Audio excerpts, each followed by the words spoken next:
My name is Natalie Mercer, and I'm 35 years old. Looking back now, I think the most dangerous lies are never the loud ones. They don't arrive screaming. They arrive disguised as normal, as duty, as love, as family. They settle into your life so quietly that by the time you understand what they really are, they already feel permanent. That was my marriage. If you had met my husband Ryan when we first got together, you probably would have liked him. Most people did. He was warm when he wanted to be, easygoing in public, the kind of man who could smooth over any uncomfortable moment with a half smile and a calm voice. He made chaos sound reasonable. He made disrespect feel temporary. Back then, I mistook that for maturity. Ryan was 33, and he came from one of those families people romanticize from the outside. Big, loud, always together, always in each other's business, always gathering for dinners and birthdays and random Sunday afternoons where everyone talked over each other and acted like closeness was proof of love. At first, I thought it was sweet. I grew up in a quieter home, more space, more privacy, more boundaries.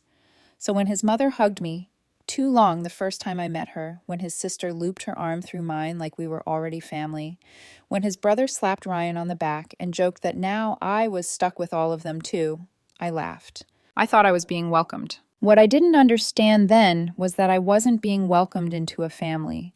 I was being absorbed into a system. And in that system, everything flowed one way, toward them. His mother had a key to our house and used it like ownership. She would let herself in without knocking, carrying grocery bags she expected me to unload or opinions I never asked for. His brother treated our garage like a storage unit he didn't have to pay for. His sister had a talent for calling in tears over one last emergency, always with just enough embarrassment in her voice to make refusal sound cruel. At the beginning, I told myself it was temporary, that families go through phases, that this was what support looked like in marriage. Then 1 year became two became 5, and just this once became the permanent soundtrack of my adult life. His brother needed $3,000 for a business opportunity that vanished the second the money hit his account. His sister needed help with rent for a month, which somehow turned into 4. His parents needed a new AC unit, and by the end of that conversation, Ryan was already looking at me with that careful expression that meant he had said yes and only needed me not to object. There was always a crisis, always a reason it had to be us. Or really me. Ryan framed everything like a shared decision, but the money usually came from what I earned, what I saved, what I postponed for myself. Every time I hesitated, the same answer came back in a different tone. They're family. As if that explained everything. As if love meant access. I wish I could say I fought harder sooner. I wish I could tell you I saw the pattern immediately and refused to let it root itself in my marriage.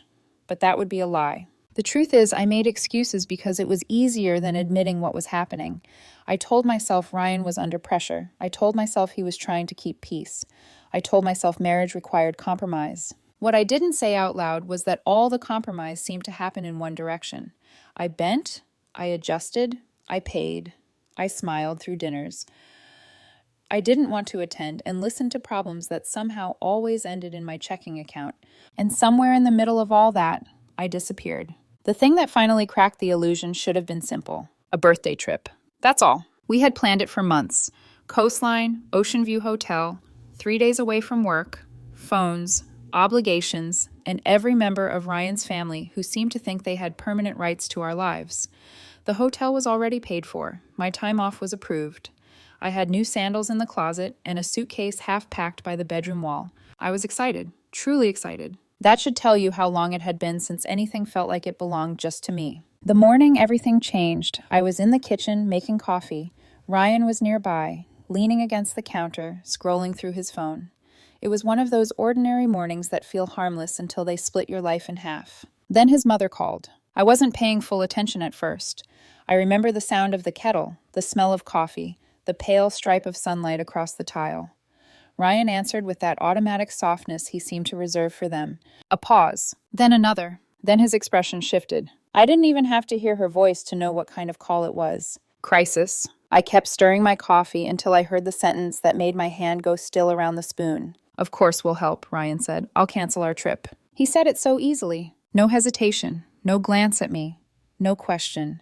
No, let me talk to Natalie. Just a decision, clean and instant. As if my birthday, my plans, and my time were his to donate. I turned slowly. Hold on. He looked at me and covered the phone with one hand. My brother needs a co-signer. For what? A loan. I stared at him. We're not canceling. He blinked at me, like I had spoken in another language. Natalie, we are not canceling our trip. He lowered his hand from the phone. My brother needs us. Your brother needs a co-signer for a loan he'll default on. That is not our problem. Something cold flashed across his face then. Not anger at first. Disbelief. The kind that comes from someone who never expected resistance. We're helping him, he said. The trip can wait. No. That single word landed harder than I expected. Maybe because I had almost never used it with him without apology attached. He straightened. What do you mean, no? I mean, no. We are not canceling this trip, and I am not tying my name, or my life, to another one of your family's disasters. His mother was still on the line. I could hear faint sound bleeding through the speaker. Ryan told her he'd call back, then set the phone down on the counter with more force than necessary. Why are you being like this? He asked. And there it was. Not concern, not discussion, just offense that I was refusing the role they had assigned me. I laughed once, but there was no humor in it. Why am I being like this? Ryan, your family has taken from us for years. From us? He said sharply. They're my family. I held his gaze. Exactly. His jaw flexed. He's my brother. And I'm your wife. That's not fair. No, I said quietly. What's not fair is that every time they have a problem, our life gets set on fire to keep them warm. What's not fair is that you volunteered to cancel my birthday trip without even asking me. What's not fair is that I'm expected to smile while your family keeps treating my money and my time like an extension of theirs. He exhaled hard. You don't understand. No, I understand perfectly now. His face hardened. Then he said the sentence that changed everything. My family always comes first. I didn't move. He kept going. You come second. You knew how close we are when you married into this family. That's just how it is. For a second, I honestly thought I had misheard him. The kitchen felt too still, too bright, too painfully ordinary for a sentence like that to exist inside it. But I had heard him, every word. Say that again, I said. His voice dropped, more controlled now, as if repetition might make it sound reasonable. My family comes first. You come second. That's reality. There are moments when your whole marriage rearranges itself in your mind, not because something new happened, but because one sentence suddenly explains everything that came before it. Every canceled plan, every loan, every guilt trip, every time I was expected to understand, every time he had already decided and only wanted my cooperation. It all clicked into place. I set my mug down on the counter before I dropped it. Good to know, I said. Ryan frowned, like he expected tears, or shouting, or bargaining. Something dramatic enough to reassure him that I was still trapped in the role he had built for me. So you understand? I looked at him for a long moment. No, but thank you for the clarity. Then I turned and walked out of the kitchen. I heard him behind me almost immediately. Where are you going? To pack. For what? For my birthday trip. He stared at me from the bedroom doorway as I pulled my suitcase onto the bed. You can't seriously be going without me. I folded a dress and laid it inside the case with more calm than I felt. Sure I can. Natalie, you made your choice. I'm making mine. His silence behind me was brief, then filled with familiar accusations. I was being selfish. I was overreacting. I was turning one disagreement into a punishment. I didn't understand what family meant. I was making him choose. But he had already chosen. That was the point. And once someone says it out loud, once they tell you exactly where you stand, it becomes almost impossible to keep lying to yourself. So I kept packing. And for the first time in years, I didn't feel guilty. I felt awake. I left that afternoon. Not the next day. Not after cooling off. Not after one last conversation where he could twist the meaning of what he had said and make me question my own memory.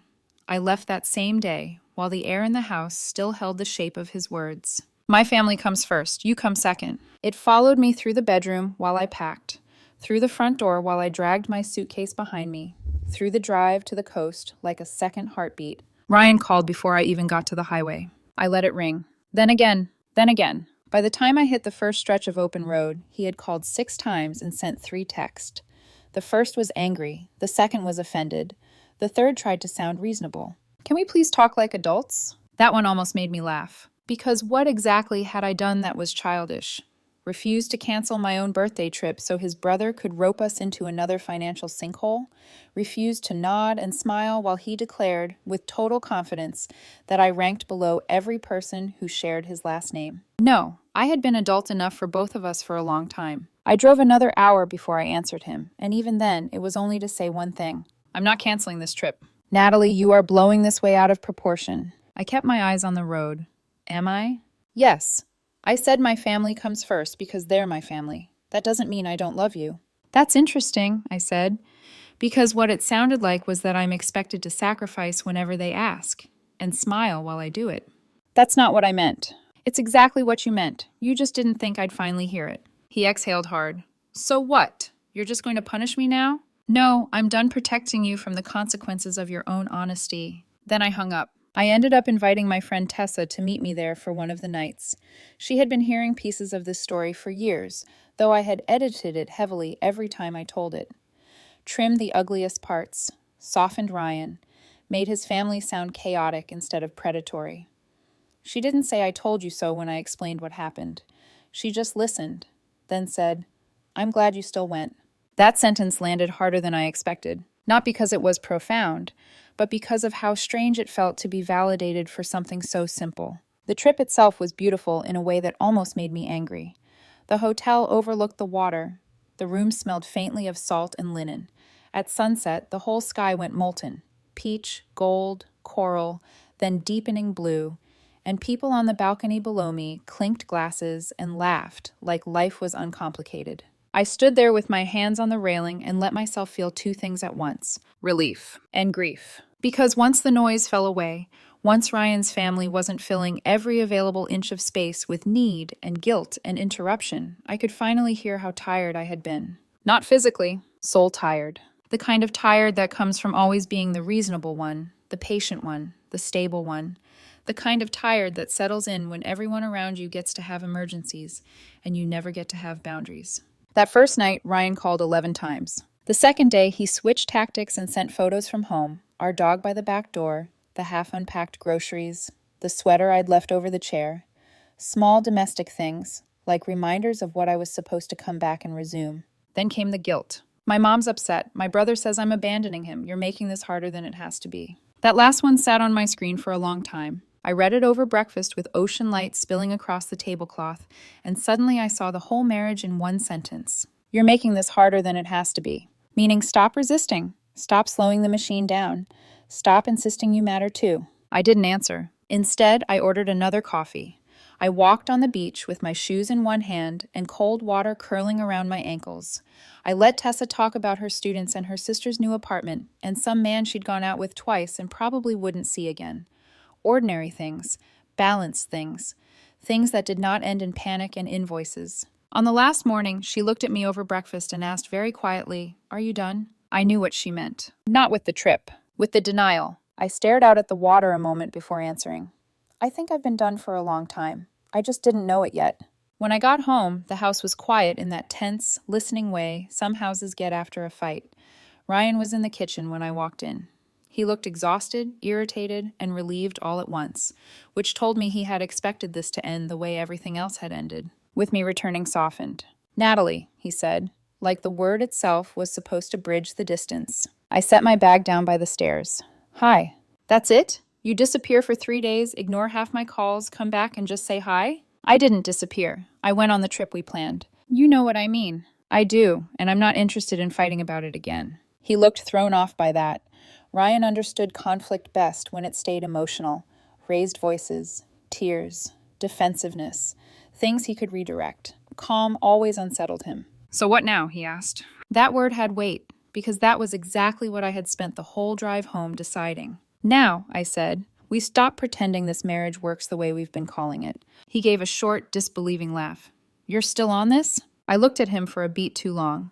"You told me where I stand, Ryan. I'm simply adjusting accordingly." At first, he didn't understand what I meant. Then the next paycheck hit. We had always technically kept separate accounts, but in practice, I carried most of the life we lived.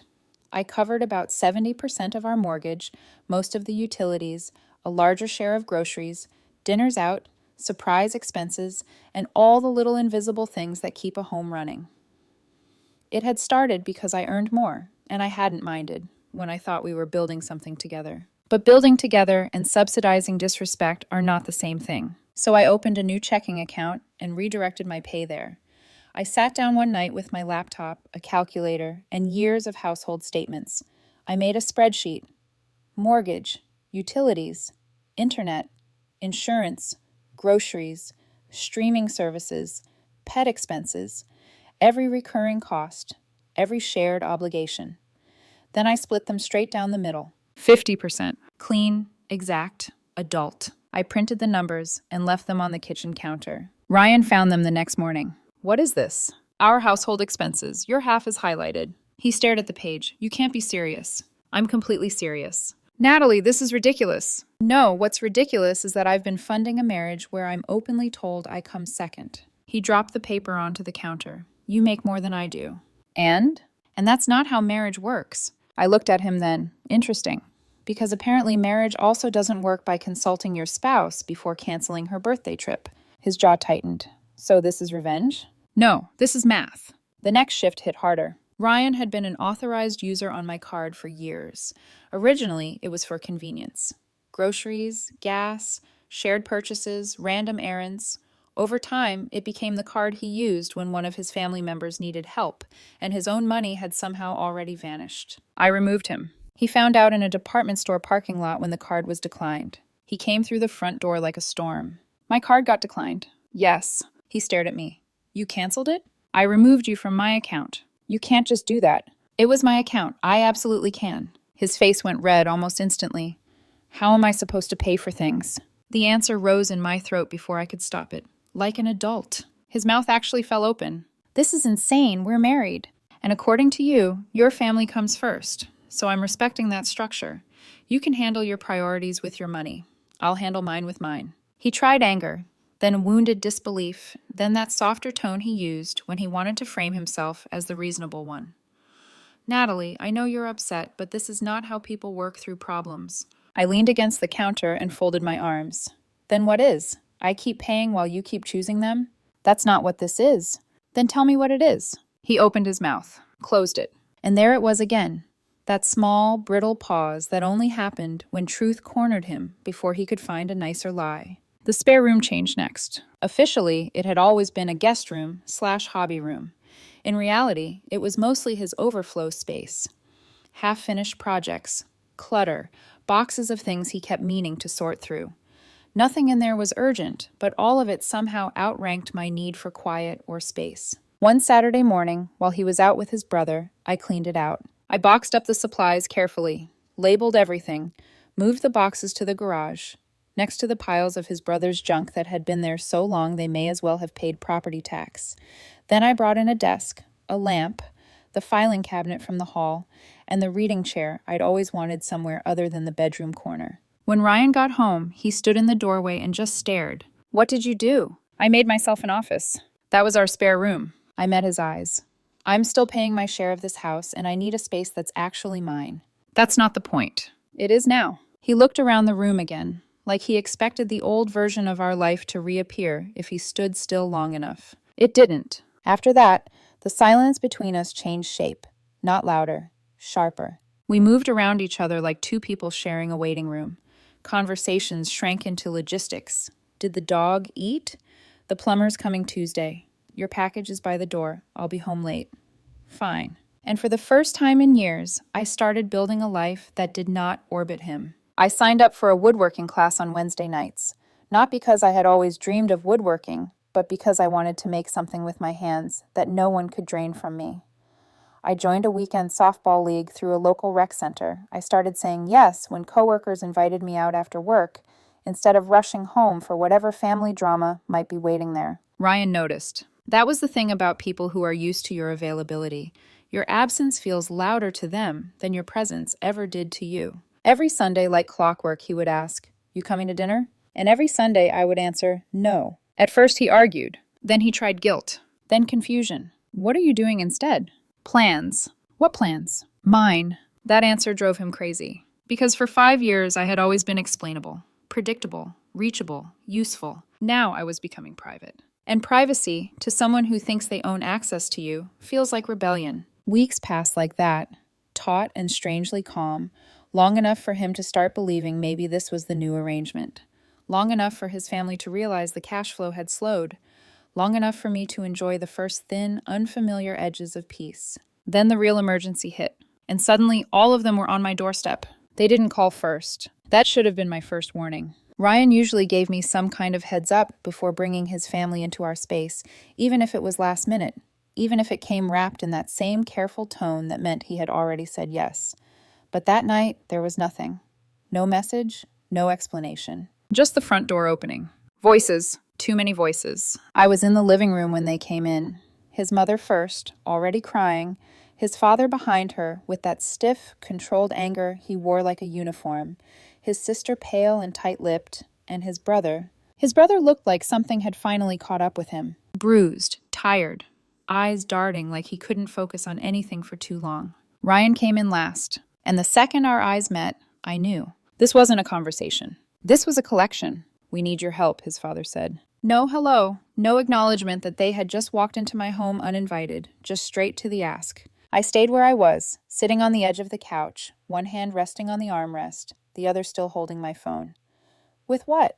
His mother let out a broken sob before anyone could answer. "It's your brother," she said to Ryan, but her eyes were already on me. "He's in trouble." I didn't look at Ryan. I looked at his brother. What kind of trouble? Silence stretched just long enough to make it clear they were deciding how much truth I deserved. Then his father said it, flat and heavy. "He owes money." "How much?" Another pause. Then, 35,000. The number landed in the room like a dropped weight. 35,000. Not a rough month, not one mistake, a pattern. "What happened?" I asked, even though I already knew. His brother shifted his weight, eyes still avoiding mine. Ryan stepped in before he could answer. "It got out of control. He made some bad decisions." "That's not an answer," I said. His sister snapped. "Do the details really matter right now?" "Yes," I said calmly. "They do." Because details were where accountability lived, and I had a feeling no one in that room was interested in accountability. His brother finally spoke, voice low. I was gambling. There it was. Not business, not investment, not bad luck. Choices. Repeated, deliberate choices. "How much of that 35 is yours?" I asked. "All of it," he muttered. "And the people he owes," his father added quickly, "they're not the kind you ignore." His mother's crying intensified. "They've already come by twice. They said if we don't have the money by the end of the week." She didn't finish the sentence. She didn't have to. The implication hung there, thick and familiar. Crisis, urgency, fear, and right behind it, expectation. I leaned back slightly, letting the full picture settle into place. $35,000. A week. Dangerous people. And a room full of adults who had decided collectively that I was the solution. Ryan stepped closer to me, lowering his voice like that made this a private conversation. "Natalie, we have to help him." I looked up at him slowly. No. The word cut through the room cleanly. His mother's sob hitched. His sister's head snapped toward me. His father's jaw tightened. Ryan blinked. "What?" "No, I'm not giving him $35,000. "We're not just giving it to him," he said quickly. "We can figure something out. A loan, maybe." "A loan? To someone who has already proven he doesn't pay them back?" "That's not fair." "It's accurate." His brother flinched, but I didn't look at him. I kept my eyes on Ryan. "This is not a one-time mistake," I continued. "This is a pattern, and I'm not funding it." His father took a step forward, his presence filling the room. "This is a family emergency." I turned my head slightly to meet his gaze. "It's your family's emergency." A ripple went through them. Shock, anger, disbelief. His mother stepped closer, hands clasped like she was praying. "Natalie, please, he's your family too." I held her gaze. "No, apparently I'm not." Ryan's voice dropped, warning now. "Don't do this." "Do what? Repeat what you told me?" "Your family comes first. I come second. I'm just adjusting to that." "That's not what I meant." "That's exactly what you meant. You just didn't think I would act on it." His sister let out a harsh laugh. "You're really going to stand there and let him get hurt?" I shifted my attention to her. "He hurt himself. You could prevent it." "He could have prevented it by not gambling $35,000 he didn't have." "You're unbelievable." "And you're enabling him." Her face flushed red with anger. Ryan stepped between us slightly, like he was trying to regain control of the conversation. "Natalie, this isn't the time to make a point." "I'm not making a point. I'm setting a boundary." His father's voice hardened. What kind of person turns their back on family in a crisis? I didn't hesitate. The kind who was told she's second place. The kind who has been treated like a bank for 5 years. Silence slammed down over the room. His mother started crying again, louder this time. His sister muttered something under her breath. His brother still wouldn't look at me. Ryan stared at me like he didn't recognize me anymore. Good. Please, his mother said, voice breaking. We're begging you. He could die.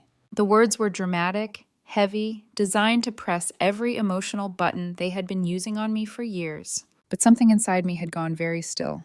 Then you should have taught him not to gamble with his life, I said. Ryan's head snapped toward me. Natalie! What, you want honesty? There it is. His brother finally looked up then, anger cutting through the fear. You think you're better than me? No, I think I make better decisions than you. That hit. I saw it land. He took a step towards me, but his father caught his arm. Ryan ran a hand through his hair, pacing now. This is insane. We don't have time for this. We need to figure something out. You do. I don't. He stopped pacing, looked at me, really looked. And then he said it. If you don't help, I don't know how we come back from this. There it was. Not a request. A threat. I held his gaze. Then we don't. The room seemed to tilt. What? He asked, like the word itself might undo what I had just said. You said your family comes first, I continued, my voice steady. I believe you, so go. Be with them. Fix this with them. Build your life around them. And you? He demanded. I didn't even have to think about it. I'm done building mine around people who only value me when I pay. His sister let out a sharp, incredulous sound. His mother started wailing again. His father looked like he might actually explode. Ryan just stared at me. You're serious, he said finally. Yes, he swallowed hard. So that's it? 5 years and you're just, what, walking away? No, I said softly. I'm finally standing still. That confused him more than anything else I'd said, because for 5 years I had been the one moving, adjusting, fixing, giving. Now I wasn't. And suddenly everything else was falling apart. His father stepped forward again, anger fully replacing restraint. You're making a mistake. Maybe, but at least it'll be my mistake. His mother grabbed Ryan's arm, pulling at him. We have to go. We have to figure something out. His sister shot me one last look, pure contempt, before turning toward the door. His brother followed, shoulders tight, jaw clenched. Ryan stayed. For a second. 2. Long enough for me to see the calculation happening behind his eyes. Me, or them. The choice he had already made once. He exhaled, then turned, and walked out with his family. The door closed behind them with a quiet, final click. And just like that, the house was silent. I stood there for a long moment, listening to the absence of their voices, their demands, their expectations. It didn't feel empty. It felt clear. I picked up my phone from the couch and set it down on the table. No calls, no messages, no noise. For the first time in years, no one needed anything from me. And somewhere in that silence, something shifted. This wasn't a fight anymore. This was an ending. The silence didn't last. It never does when people are used to access. At first, it was just absence.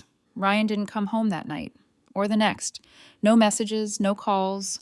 Just a vacuum where our marriage used to sit, like something had been removed and the space hadn't decided how to fill itself yet. I didn't chase it. That was new. Old me would have texted, checked in, asked if he was okay, offered to talk, tried to soften what had happened into something manageable. But there was nothing to soften anymore. He had made his choice, and I had finally respected it. I found out through a mutual friend what happened next. They scraped together about $20,000. His parents took out a loan against their house. His sister pawned her wedding ring. His brother sold his truck. Still short, still desperate, still somehow my fault. That part didn't surprise me. What surprised me was how quickly they escalated. The first incident happened at work. I was halfway through a meeting when my boss's assistant knocked lightly on the conference room door. Natalie, there's someone here asking for you. He says it's urgent. I stepped out, expecting maybe a delivery issue or some minor emergency. It was Ryan's father, standing in the lobby, already angry. What are you doing here? I asked, keeping my voice low. What kind of person are you? He shot back, loud enough that the receptionist looked up. I felt something inside me go cold. You need to leave. You abandon your family when they need you most? He continued, voice rising. You sit there in your office while my son is getting threatened. Lower your voice, I said, sharper now. But he didn't. If anything, he got louder. People started looking, co-workers, clients, strangers. This is what you are, he went on. A coward? A selfish? Security stepped in before he could finish. 2 guards, calm but firm, positioning themselves between us. Sir, you need to come with us.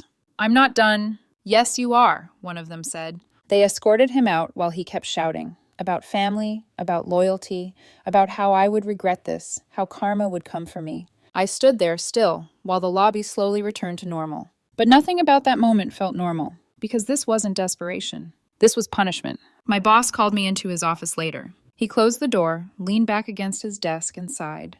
What the hell was that?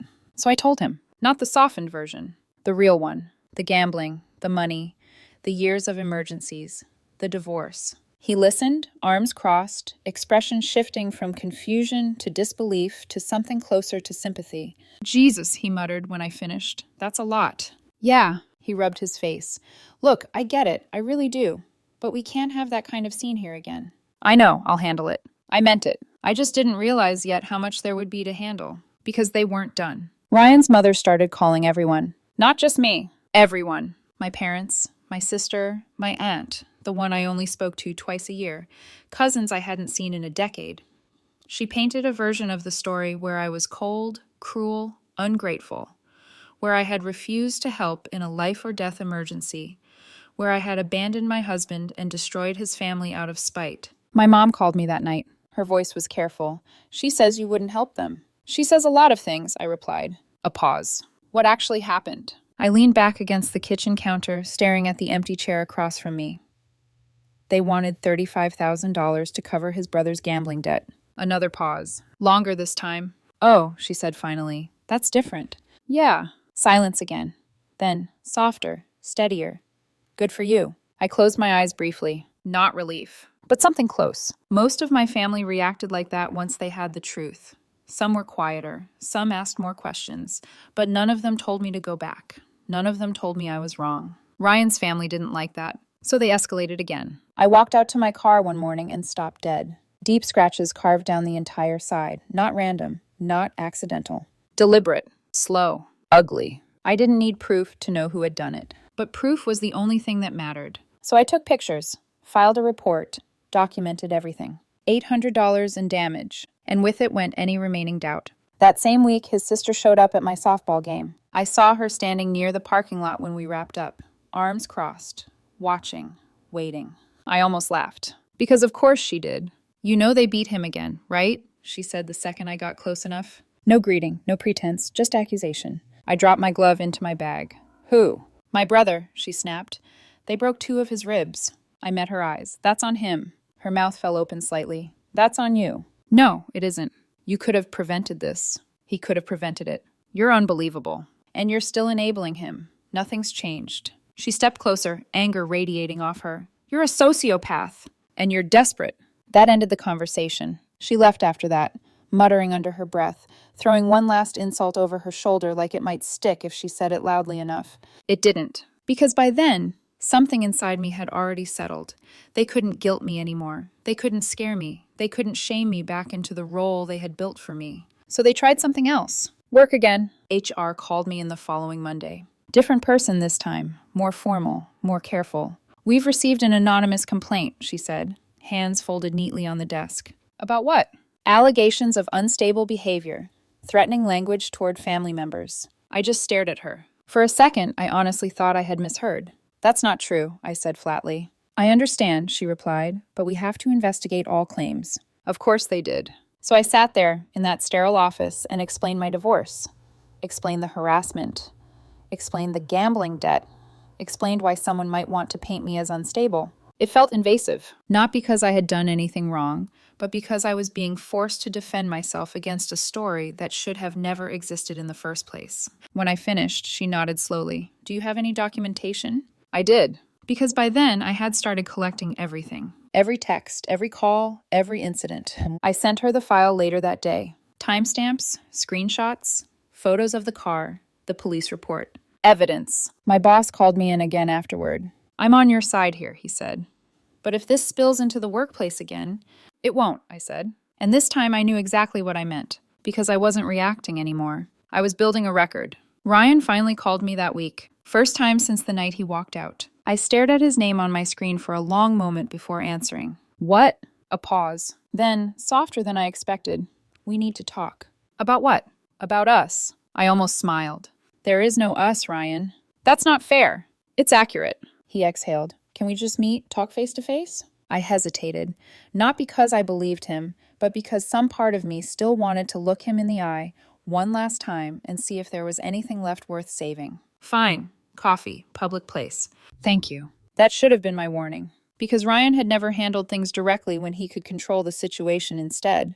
And when I walked into that cafe, I saw his mother sitting beside him, waiting, smiling. And in that moment, before a single word was spoken, I knew. There was nothing left to save. I almost didn't sit down. For a split second, I stood there just inside the cafe door, taking in the scene like it was something staged for me. Ryan at the table, his mother beside him. 2 coffees already ordered. 1 chair pulled out, mine, like this had always been the plan. An ambush dressed as reconciliation. I let out a quiet breath and walked over anyway. Not because I was hopeful, because I was done avoiding clarity. You brought her, I said, stopping beside the table. Ryan stood halfway, already defensive. Natalie, just... No, I cut in calm. Answer the question. His mother smiled that tight, practiced smile. We just thought it would be helpful to have everyone here. I didn't agree to that, I said, looking directly at Ryan. He hesitated. That was enough. I pulled the chair back in and straightened. I'm not doing this. His mother's expression snapped. You need to stop being dramatic and sit down. There it was. Not concern. Control. I met her eyes, steady. You don't get to tell me what I need to do. Ryan reached for my hand. Please, just listen for a minute. I stepped back before he could touch me. I came to talk to you, not to be cornered. His mother's voice sharpened. You're being unreasonable. Am I? Or am I just not playing along anymore? The tension at the table shifted instantly. People nearby started glancing over, sensing something was off, but not quite sure what. Ryan lowered his voice. Natalie, please, this is already bad enough. Yes, I said, it is. His mother leaned forward, eyes hard now. Then fix it. I actually laughed. A short, disbelieving sound that felt like it came from somewhere deeper than the moment. Fix it? Your son gambled $35,000. You took out loans you can't afford. Your daughter pawned her wedding ring. And somehow I'm the one who needs to fix it? He made a mistake, she snapped. He made a series of choices. Bad ones. Her face flushed. We raised you, fed you, welcomed you into our family. You used me, I said, cutting her off cleanly. There's a difference. That hit harder than anything else I'd said. I saw it land. Saw the crack in her expression before anger rushed in to cover it. Ryan stood up fully now, voice tight. Can you just sit down and talk like a normal person? No, I said, because this isn't a normal conversation. What does that even mean? It means you invited me here under false pretenses. You said you wanted to talk about us. There is no us at this table. There's you and your family, exactly where you said I rank. His mouth opened, closed. Nothing came out. I stepped back from the table. I'm done. His mother scoffed. Running away again. No, I said, meeting her gaze one last time. Walking away. Then I turned and left. This time I didn't look back. The divorce papers arrived a week later. Not quietly, not reasonably. Exactly the way I should have expected. I opened the envelope at my kitchen counter, the same place I had once stood making coffee while Ryan casually canceled my birthday like it meant nothing. The same place where everything had finally snapped into focus. There was something almost poetic about that. I skimmed the first few pages, then slowed down, then read them again. Because they were so unreasonable, they almost felt unreal. Half the house. Fine. That was standard. Half my retirement. Expected. But then, he wanted me to pay his legal fees because I had caused the divorce through financial abandonment. And then, as if that wasn't enough, he wanted an additional $10,000 for emotional distress. I actually laughed out loud, not because it was funny, because it was absurd. Because even now, even after everything, they still believed the same thing, that I existed to fund the consequences of their choices. I called a lawyer the next morning. Her name was Claire, and within 10 minutes of reviewing the documents, she leaned back in her chair and said, "They can't be serious." They are. She flipped through the pages again, slower this time. Okay, good. Let them be. That's good? That's very good, she said, because this isn't how the court works. We're going to respond with facts. The back and forth started almost immediately. Their lawyer tried everything. Aggression, pressure, dramatic framing. Claire dismantled it piece by piece. Every claim they made, she answered with documentation. Every accusation, she countered with evidence.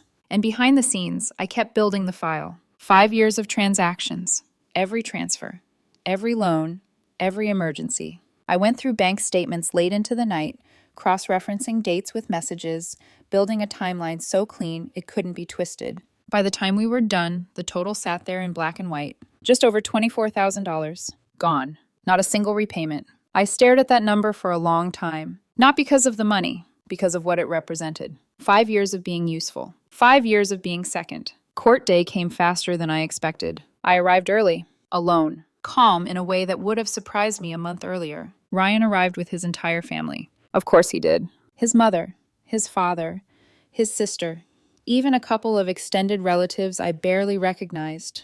They stood together like numbers might tip the scale, like presence could replace proof. Ryan looked at me once, just once. There was something different in his expression. Not anger, not confidence, something closer to uncertainty. Too late. Inside the courtroom, everything shifted. Because this wasn't their space. This wasn't a living room they could take over, or a cafe they could control.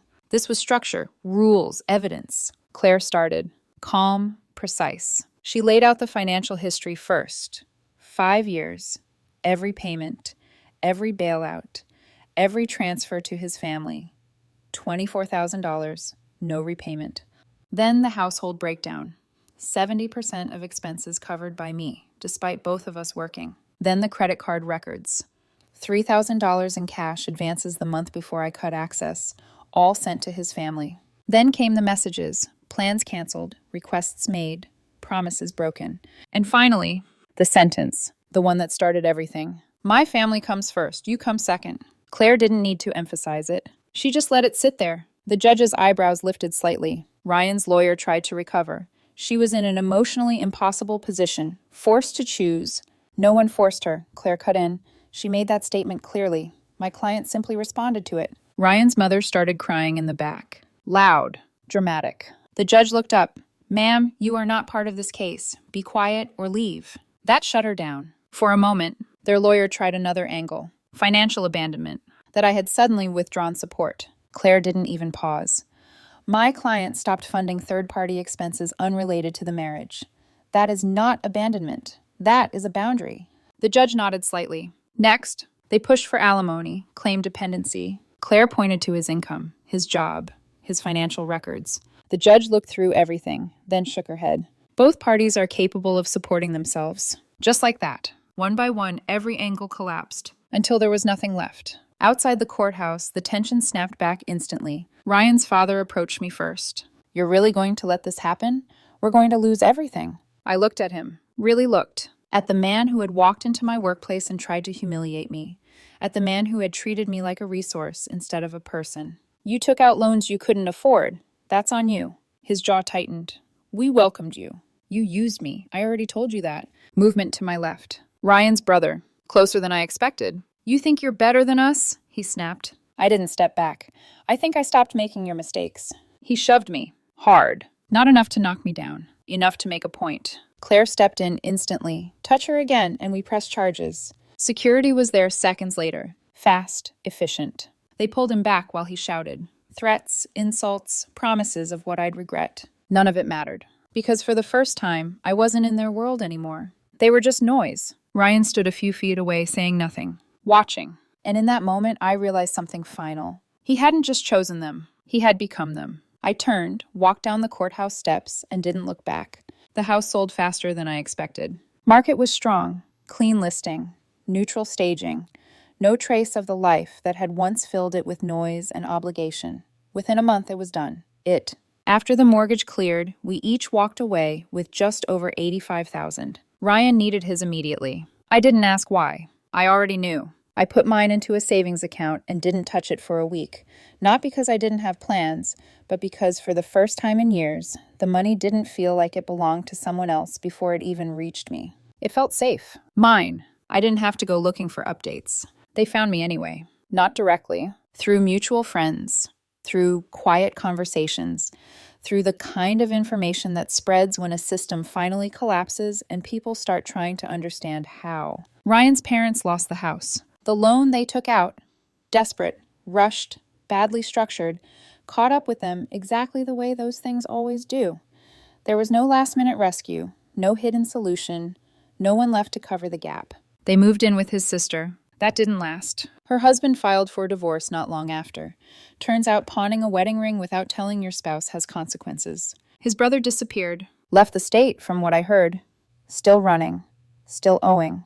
Still making the same choices in a different place, hoping geography would solve what accountability never had. And Ryan stayed exactly where he had always been, in the middle, trying to hold everything together. Failing. My share of the money bought me something small. Not flashy, not performative. A 2-bedroom condo downtown with a balcony that caught the morning light and a kitchen that didn't carry anyone else's history. No hand-me-down furniture, no inherited clutter, no framed photos of people I had been expected to care about more than myself. Just space. Clean. Intentional. Mine. The first night I slept there, it was quiet. Not the tense quiet of a house after a fight. Not the waiting quiet of something about to go wrong. Just quiet. I lay there staring at the ceiling, listening to nothing, and realized I didn't feel lonely. I felt peaceful. There's a difference people don't talk about enough. Lonely is when you want someone who isn't there. Peaceful is when you finally realize you don't. I started seeing someone a few months later. Slow, careful. His name was Daniel. He was a teacher. That mattered more than I expected, not because of the job itself, but because of what it said about him. Structure, patience, boundaries. A life that didn't revolve around crisis. On our third date, he told me about his family. Just told me. No urgency, no financial disaster waiting at the end of the sentence, no expectation attached to the story. They're a little loud, he said with a small smile, but mostly normal. Normal, I almost laughed. Instead, I nodded. Sounds nice. It was. The last message from Ryan came months after everything was finalized. New number. Of course. They always find a way around the boundaries you set. I stared at the text for a long time before opening it. I hope you're happy. You destroyed my whole family because you couldn't help in an emergency. I read it once, then again. And this time I didn't feel anger, didn't feel guilt, didn't even feel the need to defend myself. Just clarity. I typed one response. Simple. Final. Your family destroyed itself by treating people like ATMs and making bad decisions. I just stopped participating. Good luck. I sent it. Then I blocked the number. Again. My therapist asked me something a few weeks later. We were sitting in her office, late afternoon light cutting across the rug, the session almost over. Do you feel guilty? She asked. Nay. No, I said. She tilted her head slightly. Not at all. I thought about it. About the night they stood in my living room asking for $35,000. About Ryan telling me I came second. About 5 years of giving and giving until there was nothing left but expectation. Then I shook my head. No, I don't. Why not? Because I didn't do anything wrong. The answer came easily. Not defensive, not rehearsed, just true. They had an emergency, I said. It wasn't my emergency. She nodded slowly. And the consequences? Were theirs, not mine. Silence settled between us for a moment. Then she smiled, just slightly. Sounds like you've processed it. Maybe I had. Or maybe I had just finally stopped trying to carry things that were never mine to begin with. People always expect revenge to look dramatic. Loud, complicated, strategic. Something you build over time until the final moment where everything collapses exactly the way you planned it. But that's not what mine looked like. There was no master plan, no elaborate setup, no moment where I stood back and watched everything fall apart because of something I did. I didn't destroy anything. I just stopped. Stopped paying. Stopped fixing. Stopped explaining. Stopped being available. Stopped being second. And without me holding it together, everything that had been leaning on me collapsed under its own weight. They called it abandonment. I call it self-respect. And honestly, best decision I ever made.